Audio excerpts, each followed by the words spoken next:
What are your top 3 priorities for your school district moving forward?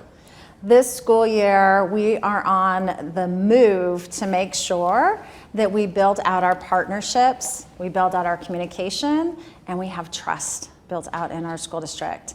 When I first interviewed for the position, there were a lot of people that were saying, number 1, we don't trust the school district. Number 2, we're not hearing, there's no communication. And we want to make sure that all of those pieces are in place so we have great learning going on in our classrooms. Absolutely, Ms. Ebert. We've also been doing a lot of reporting, especially just the impacts of COVID-19. We know our 4th graders here in Clark County are about a half year behind the level they're supposed to be at. What are you doing in order to improve that, to provide our students with the resources necessary to be at the appropriate level? So our schools do have the resources that they need. All materials, our Tier 1 instructional materials, are in every single classroom for the Clark County School District, whether you're elementary, middle, or high school. The professional development has been provided as well. Where we'll see the greatest gains, and we've already seen this, and as the state superintendent I saw that, the chronic absenteeism rate. Right, there were over 30% of our children were missing more than 10% of their schooling. That means 18 days of school a year or more they were missing. You cannot learn if you are not in the classroom.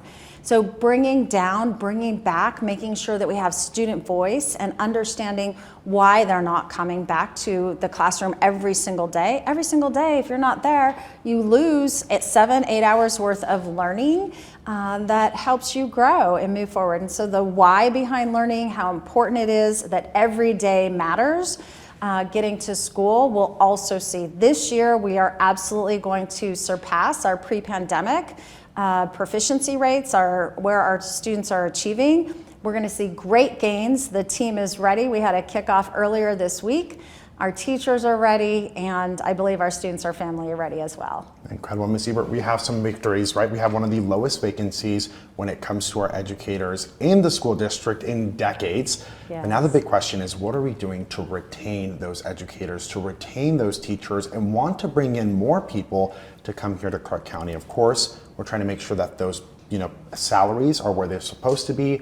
What are we doing to retain those teachers and to bring in more people to our school district? Yeah, not only are salaries very important, they're very important. We want our staff, all of our staff, not just teachers, but we have 44,000 employees. We want them to be compensated appropriately. We also want the working conditions, the learning conditions of our children to be there as well. And so making sure that their voice is heard, that all of our children and our teachers know that they're coming to a trusted space that is safe, they have the tools they need to succeed, that we bring joy back into learning. I loved mathematics. I would do my sister's math homework because I just enjoy it. And we need to find that spark for every single child. We have 300,000 children. We need to find that spark for them and find that spark for our staff. They're professionals. They know what to do. Make sure we lean in and support them where needed, and otherwise just let everyone flourish for success. Absolutely. And Superintendent, a big top priority for a lot of parents is our students' safety. We've seen in the past, we've had incidents at our schools for sure. Guns have been brought on campus, there's been fights, there's been bullying. We also know that we've been trying to increase security measures. We're adding panic buttons. We've also been seeing that we're also doing some stuff with our security cameras. But what are you doing to continue to increase safety at our schools, and where are we at with those safety implementations as well? Yeah, all of those components are part of the picture, but the biggest part of that picture is people. We need to make sure first and foremost that families that have guns at home, that they are locked up, that students, no child should have access to a gun, period. And that takes all of us, the entire community, even before someone thinks about coming onto campus. Number 2, again, people. If a student knows that another student is contemplating that, immediately call an adult, call Safe Voice, make sure that the teacher knows, parents knows, all of those components to avoid any tragedy. And those people components of the work, I think, we need to strengthen. Sometimes people are afraid that to let someone know if something is going to happen, but even if you think it is and you're not sure, you still need to report it. Be proactive. For the hardening of school buildings, we're doing great work, as you know, getting the single point of entry. Not every single one of our schools is there yet, but we're on the way to make sure that all 374 schools do have the single point of entry. All of our teachers do have the buttons on them in their classroom. From the last legislative session, Governor Lombardo did sign the bill to empower teachers to make sure that if students are being disruptive in their classrooms, that they can remove the student. And so all of those pieces coming together creates that healthy and warm environment that we want for every single child, and that every single child should have. Superintendent, immigration concerns are also a very large topic that a lot of parents have brought their concerns to us. They're even considering not taking their kids to school because they're worried about their livelihoods and putting their kids at risk. How is a school district handling this, and what do you have to say to those families? First and foremost, your kids need to be in school. I understand the fear. I see it. I've had conversations with families and students. Yes, there are things that are happening across this nation. We have had conversations here. I personally and our chief of police have had conversations with the local authorities, and they need to do and have told us they're going to do their business off of our campuses.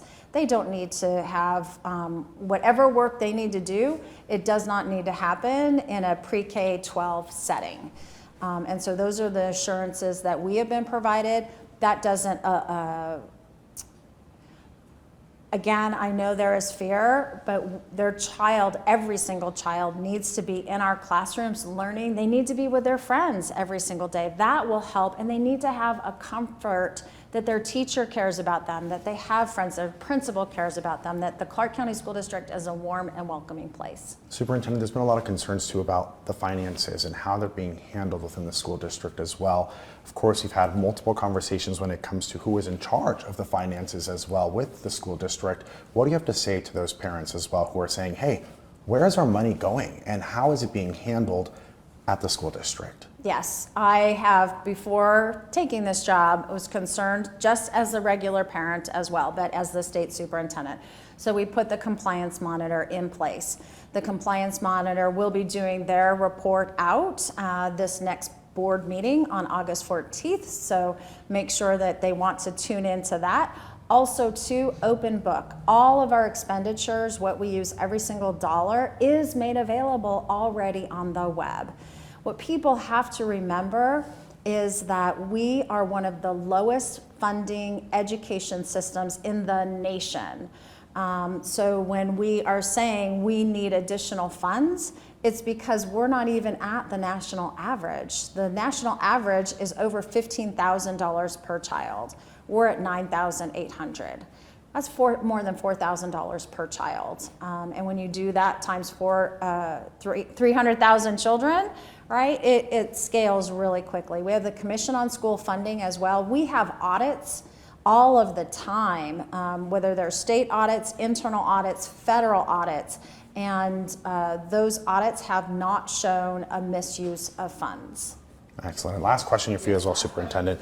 Can you please explain to me what else you're doing? I know this is a very big question for the most part, but what are you doing to help change the stigma that we have here at Clark County School District when it comes to being one of the lowest ranking school systems in the country? What are you hoping to accomplish to change that stigma that we have? Yeah, well, first and foremost, speaking with you, making sure that people understand the greatness that happens in each and every one of our classrooms.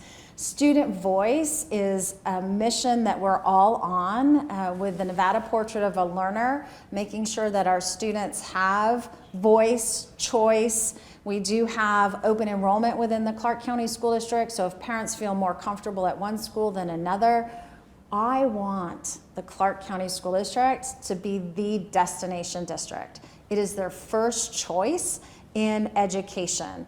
And in order to get there, they need to give us the opportunity to change the narrative.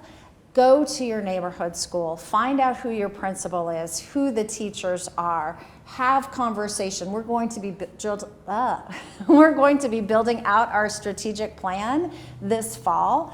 I want to engage all of our entire community, whether you have a child in the Clark County School District or you don't have a child in the Clark County School District. We're creating the next workforce. We need to make sure we are all in alignment as Southern Nevadans, that our children will be successful in whatever they do beyond our classroom. Incredible, Superintendent. What an honor. Thank you so much. You're so Pleasure kind. speaking with